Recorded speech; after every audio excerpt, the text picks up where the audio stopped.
Les aires effectives en cisaillement. L'objectif de ce module est de rappeler des notions qu'on a vues dans le cours de résistance des matériaux 2 relativement au cisaillement qui se développe dans des poutres soumises à de la flexion ordinaire. C'est un sujet un petit peu complexe et on a pris la décision de faire la démonstration sur la tablette ici pour vous inviter à redévelopper vous-même les équations pour bien saisir toutes les particularités de ce phénomène. Donc, on va y aller ici avec la tablette. Et je vous invite à prendre une feuille de papier et à faire la démonstration en même temps que moi, encore une fois, pour bien assimiler les concepts de cette dernière. Donc, on va commencer par ici avec un problème pour illustrer le concept. Un problème ici d'une poutre encastrée qui a une longueur L et soumise à son extrémité à une force qu'on va appeler V. Si on fait le DCL de cette poutre-là, donc le diagramme des corps libres du problème qu'on a ici, donc c'est un problème de base, mais qui va nous permettre d'illustrer tous les concepts nécessaires, on aura en encastrement un moment qui va se développer. Donc, j'ai ici mon effort à cet endroit-là. Comme je suis en équilibre, je vais avoir ici un autre effort V qui va être vers le bas. Cet effort-là me fait... Les efforts V me font un moment positif, donc je dois venir rajouter ici un moment négatif. Et ce moment-là va être égal ici à VL par équilibre.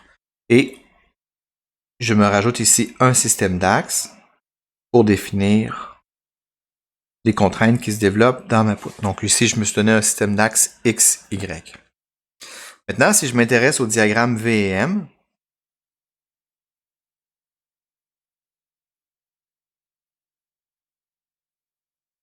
de ce problème,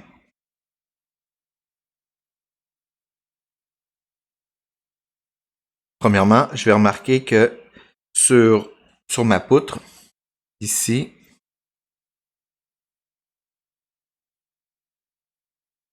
donc, ma poutre que je coupe à une longueur X, j'ai un effort V qui est dans cette direction-là. Donc, je vais avoir ici un effort V qui va être vers le haut. Donc, je vais avoir ici que V de X égale V positif. Hein? Donc, j'ai ici mon axe X et mon axe des Y. Donc, j'ai sur une surface positive un effort positif. Donc, par définition, j'ai V de X qui est égal à plus V. Maintenant, si je m'intéresse au moment, donc, j'ai encore ici ma poutre que j'ai coupée à une distance X. J'ai mon effort tranchant V qui est comme ça, ma réaction Z puis V qui est ici. J'ai mon moment ici, VL, et la résultante ici des efforts tranchants sur ma poutre. Donc ici, je vais avoir le moment qui est égal à VL. Maintenant, si je fais la somme des moments en Z égale 0, donc ce que je vais avoir ici, c'est je vais avoir que moins VL, donc ça c'est j'ai un moment négatif en VL, donc le moment est vers les Z négatifs, plus le moment qui va venir avec l'effort tranchant, donc ce moment-là va être positif, plus Vx, et ici je vais avoir mon moment M de X que je prends positif, M de X. Donc je tire de cette relation-là que M de X va être égal ici à V L moins X. Donc, si je trace mes diagrammes V et M de ce problème, je me fais ici un axe vertical, standard, un axe des X ici. Donc, pour mon diagramme de V, j'ai que V est toujours positif, donc je vais avoir ici que V et comme ça, ici. Et je vais avoir ici que mon moment vaut VL et qui diminue à 0 avec une pente de X. Ça, c'est V. Et ça, c'est M. Donc, dans ce problème, on voit déjà que sur une poutre soumise à de la flexion ordinaire, j'ai un moment qui varie le long de ma poutre.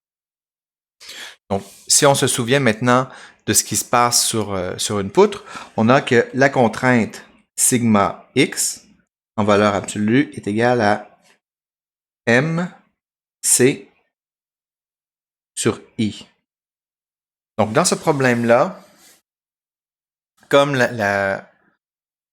comme le moment varie le long de la poutre, donc la contrainte sigma x va être aussi variable tout le long de la poutre. Donc, on aura ici que sigma x est égal à mc sur i, mais il faut se rappeler aussi que dans ce problème-là, en fait, on va avoir que c'est m de x, c sur i. Donc, en tout point x de ma poutre, ma contrainte sigma x ne sera pas la même. Donc, voyons ce que ça a, ça, comme conséquence. Donc, on va prendre une nouvelle feuille. Et ici, on va s'intéresser à un petit morceau de notre poutre, ou ce qu'on va appeler un élément de notre poutre qu'on vient sortir. Donc, supposons ici que j'ai une distance delta x. Je trace ici le plan neutre de ma poutre. De ce côté, j'ai un moment. De l'autre côté, j'ai un autre moment. Et si je trace l'axe des x ici, comme ça, j'aurai ici, par exemple, MA, j'aurai ici MB, et je vais avoir que, avec ce qu'on a obtenu précédemment, donc on voit que notre moment diminue avec la longueur de la poutre. Donc, je vais avoir ici que, en valeur absolue, je vais avoir que MA est plus grand ici que MB. Donc ça fait en sorte que, à mesure que j'avance sur ma poutre, mon moment diminue, ce qui fait en sorte que les contraintes vont aussi diminuer. Avec la forme des moments que j'ai dessinés ici, en surface, je vais avoir des contraintes de compression et donc sur la partie supérieure, donc sur la partie dont la normale est selon les Y positifs, je vais avoir de la compression et de la tension en bas sur ma poutre. Donc si je m'intéresse maintenant à dessiner les contraintes qui vont se développer sur ma poutre, donc je fais ici mon schéma, je me trace mon axe neutre. Et ici, comme je vais avoir que MA est plus grand que MB, sur la surface, je vais avoir des contraintes plus grandes à gauche que les contraintes à droite. Donc là, les dessins que je fais ici représentent les contraintes de compression qui sont en surface. Même chose, si je m'intéresse maintenant aux contraintes de tension qui vont se développer en dessous du plan neutre, je vais avoir ici que du côté gauche, j'ai des contraintes plus grandes que celles qui se développent du côté droit. Donc, dans ce problème-là, je rappelle que les contraintes au point A, donc où les contraintes à gauche, sont plus importantes en grandeur que les contraintes du côté droite ou à l'extrémité B, parce que on a vu sur le schéma de M que le moment diminue lorsqu'on passe de la gauche vers la droite sur la poutre. Et comme le moment diminue, les contraintes diminuent aussi. Maintenant, ce qu'on va faire, c'est qu'on va faire une coupe. En fait, on va faire deux coupes sur cette poutre-là. On va venir la couper au plan neutre. Donc, je fais ici deux schémas. Donc, je vais avoir ici un premier schéma de ma poutre que je suis venu couper en deux, exactement au plan neutre. Et si je trace les contraintes qui s'exercent sur la coupe que je viens de faire, toujours en illustrant la grandeur de ces dernières, on voit ici que je ne serai pas en équilibre. Si je fais l'intégrale des contraintes sur les deux surfaces, je vais avoir que la force qui est à gauche est un peu plus grande que celle qui est à droite. Ça va faire en sorte que pour qu'il y ait équilibre, il doit se développer des contraintes ici, à l'interface entre l'endroit où j'ai coupé ma poutre. Donc, ces contraintes-là, qui sont ici, vont être des contraintes qui vont faire du cisaillement. Donc, ils sont sur une surface dont la normale est selon l'axe Y dans une direction X. Donc, ici, je vais avoir du taux YX. Même chose, si je trace maintenant la partie inférieure, ma poutre, je trace les contraintes qui s'exercent sur cette dernière, donc toujours pour illustrer, mais des flèches de grandeur différentes. Donc on voit aussi que les contraintes sont plus importantes à gauche qu'à droite. Donc là, ici, pour équilibrer tout ça, je vais devoir avoir des forces qui vont être de sens opposé à la surface. Et ça va être aussi taux YX. Si je recolle les deux surfaces ensemble, évidemment, à l'interface, les contraintes de cisaillement vont se compenser et je vais être en équilibre.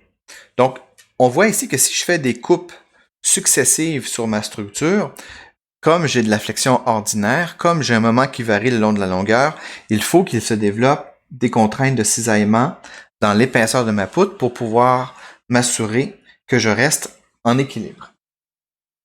Dans votre cours de résistance des matériaux, vous avez vu que ces contraintes sont données par la formule VQ sur IB. Donc, on rappelle, V, c'est l'effort tranchant.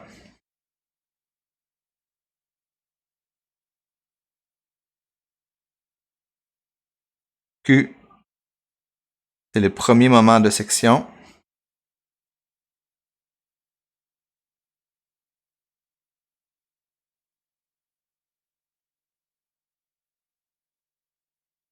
B, la largeur au plan de coupe.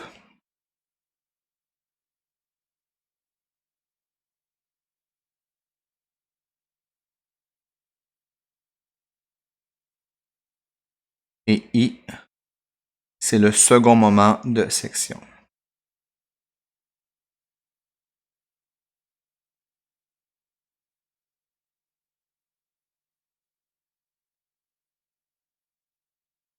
Donc, par définition, Q, c'est donné par l'intégrale de Y dA.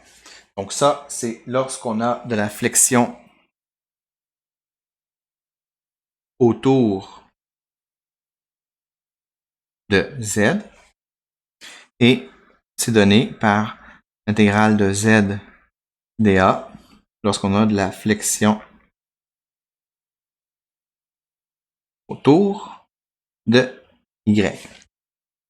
Dans le cours ici, on va travailler avec des sections qui sont de forme régulière. Donc, les intégrales, en fait, on pourra les approximer par une somme ici d'air moyenne fois, par exemple, les bras de levier. Et ce que j'entends par ça, c'est, imaginons ici que je me fais un système d'axes qui décrit les coordonnées Z et Y de la section de ma poutre et que j'ai ici une portion, par exemple, de ma poutre. Donc, ça, ici, ça va être l'air de cette section-là. Et la quantité Y bar I, c'est le bras de levier du centroïde de cette surface-là à l'origine ou à l'axe des Z. Nous allons illustrer ces notions-là dans le prochain module sur une poutre particulière.